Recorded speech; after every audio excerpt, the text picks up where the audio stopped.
Hope you are fine too. I'm happy to see you again. I'm happy to be seen. Yes. Oh, the people are excited. Which people are we talking about? Those of us who are still opposing the Apapransa, we are excited.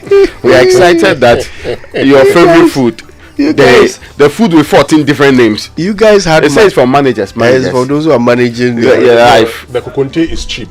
Yeah. So it's for those who are managing life. Yeah. I think you guys had my favorite interview of the year so far yesterday. Oh yeah. In fact, shall we have a quick reminder of a little bit of what you heard? You guys were told yesterday. It's not everybody who like Banku. Yeah. Kokonte, if you go to the northern region, they prepare something different from Banku. Kokonte is not everybody, only few people. Even myself, as I'm here, I don't actually appreciate kokonte. It's cheaper to prepare. If you come on that base, fine. But the number of people who like kokonte are few people. Maybe they want to manage life because things are not easy, so they want to go that way. But Apapransa had, you can read on that you appreciate my point because we have done a few research and documentary on food samples that we have across the region. And looking at Apapransa is unique and it cuts across all the regions in Ghana. And so promoting it will not be very difficult. If you talk about rice and beans full of gas, how many people, elderly people, will not be willing to eat it unless children and maybe active workers that go to construction, carpentry, that are very busy during the day and it can digest very early when you talk about rice and beans. So promoting it, only few will be buying into that idea because it's not part of their community and it's not part of their history. But Apapransa is part of every community's history from beginning, and even children appreciate it. How about fufu? What about what? Fufu. Fufu only few. Really? Fufu too. It's only some communities that or region that appreciate it most. But look at Acquah. If you come to Volta region, everybody love it. But there's fufu in the Volta region. Even in that way, Acquah community even gave it a name, Apapransa. And then we have a name in Gam community, Acquah. And when you come to Volta region, they have a name for it. This only meal has its own name in every community. But rice and beans, you go to communities, they don't have names to identify it. So I think we should promote it. And it's hard. We can even put it on World Heritage list. Super Morning Show. This is the best justification I've heard. Oh my goodness. Except that, you see, one by one, she with. eliminated every single meal that anybody else likes, apart from her Apapransa, which she says has many names.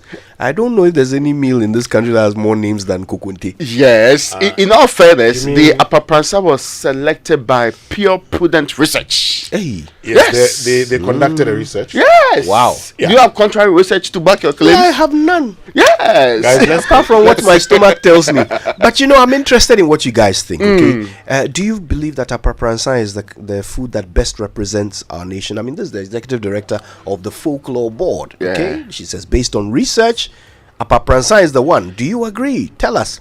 Should Apapransa be Ghana's national meal?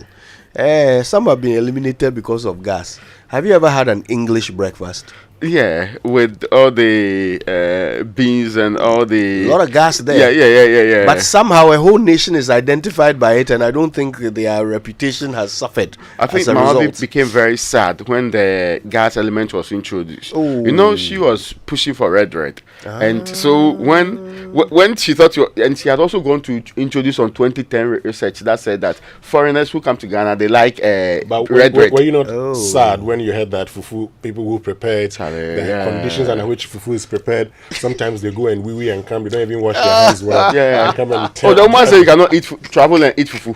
So have you seen anybody travel and eating fufu before? I haven't seen anybody travel and eating Apapransa before. I don't remember that far. So anybody eat Apapransa? Whether here or outside. No, the good but thing across the 16 regions of the country, that's the evidence and the research base. The good thing is that yes, if you so we've asked her to make available the research. then you look Why at is there a it. doubt? I mean, I don't think there is any But doubt. we would love to learn what When they A you lot found. more. No, We want to know what they you found know, when they there's did the always research. validity. Yeah, and reliability in research. You have to first of all identify whether the method even chosen in measuring is the right method. You see, for you to do this, there should be a prima facie interest in doubting the Apapransa. But do you have a problem with Apapransa? No. You don't have a problem You see, with no. Apapransa? You see, we can actually argue sometimes, and you know it in research. Yeah. We argue that this guy used these methods. Yes. My belief is that when we use a different method, we'll get different response. So I am going to also conduct the same. Why research. are you bent on changing from Apapransa No, because to I Fufu? may doubt. No. I mean, see, the essence of I am for Fufu knowledge. though, The essence of knowledge with is doubt. respect. Yeah. I mean, the basis of knowledge is doubt. Yeah. When you doubt, then you now go and find out. So I'm saying that let's have the research. Let's look at how they gathered all the data and everything. Yeah. The sampling, everything. When we have done that, then we will now begin to find out, because yesterday I got a lot But of she calls. explained. I got a lot of calls. One of my friends said, "I've eaten Apapransa only once in my whole life, and I am 43 years. I've eaten Apapransa once in my whole life." I was forced to taste a spoonful of it from my mother's bowl. I remember this because I mean the process of cooking it just puts me off. And then they put it on our plates, and I said I want to eat mine. And they said I should try. So my mother gave me a spoonful from her bowl. I tried it, and I said, "No, I don't like it. I've never liked it. I don't know how." When people travel from abroad to come and visit me here, I'm now supposed to cook them Apapransa just so that they would have our national meal. I don't know how it will work, but I want to see the research too. Yeah. You also want to see the research? I do. I definitely want to see the research. I want to hear what ordinary people think about this. Will they accept it? Do they agree? Do they Let them think? join us on Twitter. Yes. Use the hashtag JoySMS. All right, tell us on Twitter. Do you agree that Apapransa should be our national meal? I can't wait to hear what you think. But just before that, we had our inspirational song, Sisi Bedu's Sunsum Konkrong, brought to us by Duraplast Ghana Limited, producers of quality PVC pipes and water tank. Where Duraplast goes, water flows. Well, time now for our Drive Safe campaign, brought to you by Joy News and the Multimedia Group and supported by Toyota Ghana Company Limited, Toyota Superior Quality and Imperial General Assurance, solid protection. So avoid all distractions, keep both eyes on the road and hands on the steering wheel, be visible, drive with your lights on at night, and that's how to drive safe. And this is How to Say It Right, brought to you by Kingdom Books. At Kingdom, quality and affordability are their hallmarks. Something must be done. You say either, I say. Numbers are some of the most frequently used words in the English language. They are also some of the most frequently mispronounced words in the English language. Let's deal with a few of them this morning. It's 3, not tray. It's 6, not 6. It's 11, not 11. It's 12, not 12. And instead of 20, 30, 40, 50, 60, 70, 80, and 90, let's say 20, 30, 40, 50, 60, 70, 80, and 90. There you go. Now I know if I give you a Say It Right test on numbers, you will score 100. That's 100, not 100.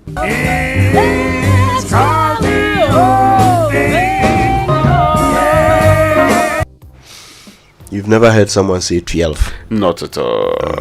The same way that I've never seen anyone eating Apapransa on a flight. All right, let's get to the news review. It's brought to us this morning by Enterprise Insurance. Woody Wumu Motor Promotion. Enterprise, your advantage. Now, the Daily Graphic is reporting this morning. Upon Nkrumah rallies support for 3 revenue bills, and these bills are what is supposed to help us get an IMF deal. And now the way things are going, today is 28th, right? Yeah. 28th. Yeah. So 29th. 29th. Yeah. Oh, and by the end of the month, there's not going to work. Although, but I think that Yes. the conversation now is about the second quarter. Oh, really? Yes, we've moved from the first quarter. Who gave the new deadline? Oh, they've not given the new deadline. You've not heard that by May we'll get it. Frankly, I've not heard the change in date. Because well, I was relying on the president's assurance that by the end of the month it will happen. So now, but these bills are yet to be passed anyway. Hopefully this week they will be looked at in Parliament, and no matter what happens, the expectation of those who are disappointed in the last engagement is that they'll be passed. Yes. Now, U.S.-Africa partnership is based on mutuality. This is the vice president of the USA, and mutuality. So we mutually benefit. Really. Mutualism.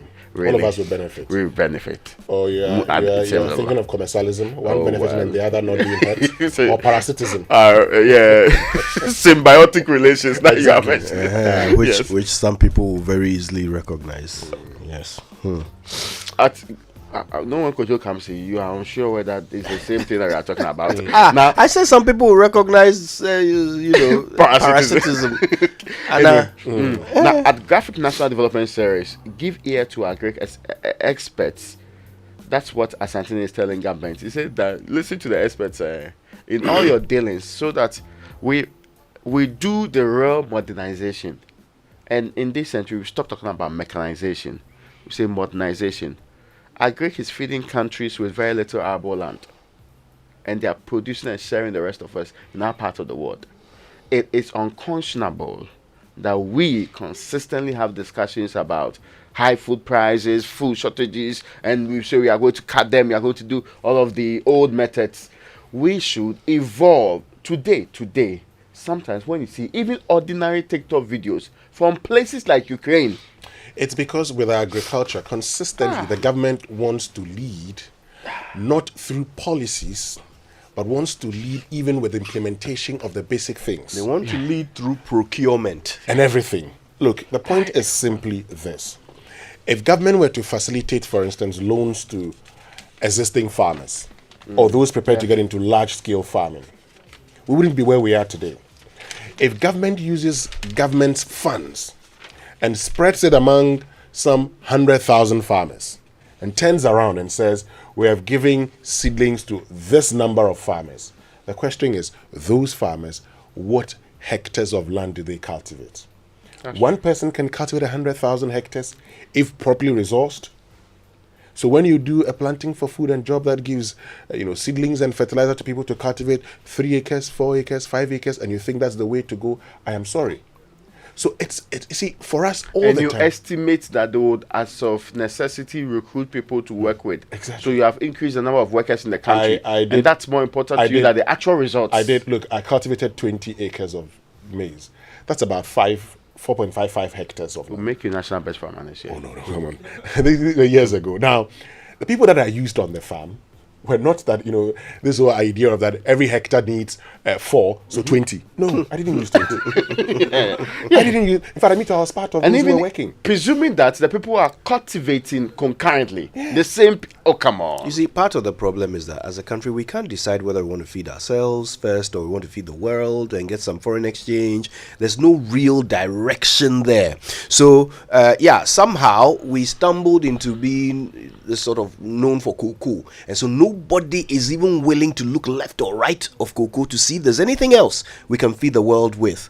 People, instead of, carrying farmers and their samples out to road shows, trying to get customers for them, coming back, facilitating the acquisition of land, giving them the loans that Winston is talking about, ensuring they can mechanize their operations, giving them the things that will allow them to operate at their most efficient with waiting customers. That's what a government should do. But instead, we want to buy them tractors, we want to buy them fertilizers, we want to buy the thing ourselves. Because that is how somebody is going to line his pockets. Now, let me move on to an agric-related one, but it's also a very interesting topic. Green Ghana project. Government owes seedling contractors 28 million. I heard it in the news. So when I connected in this story, I felt quite... See, I support greening Ghana. I believe that we cannot lose our vegetation, and we should be actively involved in, especially when I'm saying destroying a chunk of it across the country, we should be actively involved in bringing it back. But just like how every time we decide to do what is holy and acceptable, we find very wonderful means of doing it in a terrible way. So irrigation is powerful, and we say we want to do, every district should have a certain dam. Then we end up doing dugouts or some of the other things that end up drying out. So we also have a very wonderful plan. Agric is very important. We need to prove it. Then we do planning for food and jobs. Then we end up doing it in a way that sometimes you have to, the minister himself is asking people to go and bring the food to the markets or bring it to the ministry to be sold.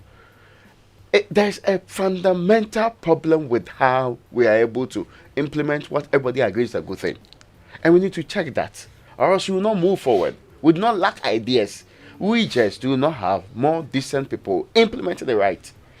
Anyway, but that's also what's being reported here. So we find money to pay them. But there's good news though. More than 60% of the trees survived. So those ones that the goats they went to chew, no, they're not in the 60%. Yeah. You know, this one reminds me of a funny story when we were in secondary school. One of my friends contesting to be environmental prefect. So somebody said, "Oh, the hedges. This is a question. The hedges. Yeah. You know, you have goats and sheep eating them. So how do you intend to prevent that?" And listen to his response. "Oh, as for the goats, sheep, and cows eating the hedges, when they eat, we water them, they'll grow." Yeah. when they clear some small. This from my very good friend. I won't mention his real name, but I'll mention his nickname. Would they eat all? No, he said even if you eat them, they'll water Yeah, them. then yeah. So they'll grow and then they'll eat again. I've seen the science in that. I just don't know why. Okoshala. He's a very pragmatic what they call it. Okoshala. Agri scientist. Anyway, let's get to the Ghanaian Times. Harris addresses youth at Blaster Square. US commits to fast-tracking African innovation for economic growth. MTN cut sword for construction of $25 million MTN ICT hub. And Ghana joins Atlantic Cooperation as founding member. That's the president speaking. And a sad one here this morning. Veep. Others mourn late Kumewu MP. Comes with a photograph of Philip Atta-Bassoa, who passed on yesterday. Now, there's a story in the Daily Guide which says that the MP died after collapsing in Parliament. That's, some more detail it gives on that. And it has a very nice picture of the man. I like the tribute from the president. It was quite moving on his Twitter. And 8 perished in Oti River accident. And we're told today that they've been buried. U.S. Vice President hopeful about Africa's future. Yeah, I'm not sure whether the young people she was speaking to are equally hopeful about their own future anyway. But refer NDC's secret vote breach to privileges committee. This argument has been made. Yeah. That, see, for lawmakers, having to take a picture of your vote to prove that you stay true to the cause is in breach of the general principles on secret ballot. We should explore it someday. We have to, and some of the members are calling for annulment so they can vote again. But we'll see. We'll talk more about that We later. should remove their vote from it and not vote again. Oh God, let's have the online review now, brought to us by Zenith Bank, in your best interest, and Goyle Good Energy. Now, looking to bank the easy way? Then join Zenith Bank's easy banking family. Download the Z Mobile Ghana app, log on to our individual or corporate internet banking platforms, or simply dial *966# to enjoy seamless banking on the go. You can make transfers, top up airtime, pay bills, pay for goods and services, and so much more. Join the easy banking family and experience easy banking with Zenith Bank. Zenith Bank, in your best interest. Okay then, and this morning when you go to myjoyonline.com, the top story is the stories of slavery must be told. U.S. Vice President saying this after visiting Cape Coast Castle. And that is always quite a heavy experience for anyone who has never gone through it before, especially those of African descent who live elsewhere. Speaker slams Kamala Harris's take on LGBTQ+ in Ghana and calls out Akufo-Addo. That was a very interesting submission there by the speaker. Something which I think we should spend a bit of time examining. He actually went as far as saying that the bill will be passed. He said it in advance, that the bill will be passed. Although I don't know, I'm not an expert on how Parliament works, but I don't know whether the Speaker is able to unilaterally determine that a bill will be passed. But anyway, he said it. Okay, you can check out citynewsroom.com, which has stories of Philip Bassoa, the late MP, who we are being told by his brother he did not collapse in Parliament, because the people of Kumewu continue to mourn his demise. Let's look at CNN. And this morning, Taliban arrests prominent girls' education activist as repressive clampdown continues. All right, there's more to come on the BBC News, brought to us by Fidelity Bank. Believe